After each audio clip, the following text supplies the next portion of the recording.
কবি কায়িকবাদ সম্পর্কিত বিভিন্ন পরীক্ষায় আসা প্রশ্নগুলো। কায়িকবাদের আসল নাম কি? কাজী মালিক কুরাইশি। কবি কায়িকবাদের সঠিক জন্ম সন 1857। কায়িকবাদের প্রথম কাব্যগ্রন্থ। বিগত চাকরি পরীক্ষায় আসা কবি কায়িকবাদ সম্পর্কিত প্রশ্নগুলো হলো: কবি কায়িকবাদের আসল নাম কি? কাজী মালিক কুরাইশি।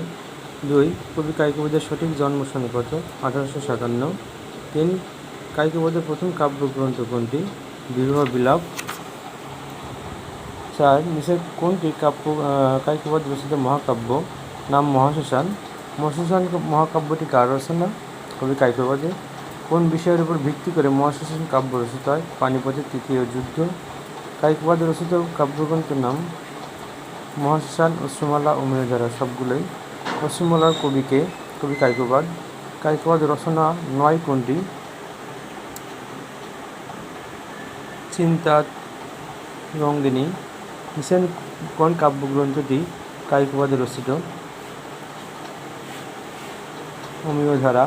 শিব মন্দির কাব্যগ্রন্থের রচিত থাকে কবি কায়িকবাদ। আজান কবিতাটি কার রচিত?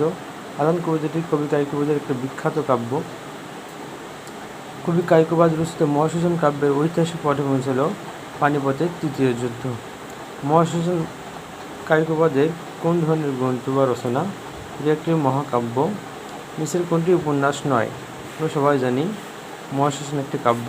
কবি কায়িকবাদের বাড়ি কোথায়? আমরা জানি ঢাকার নবাবগঞ্জে। ধন্যবাদ।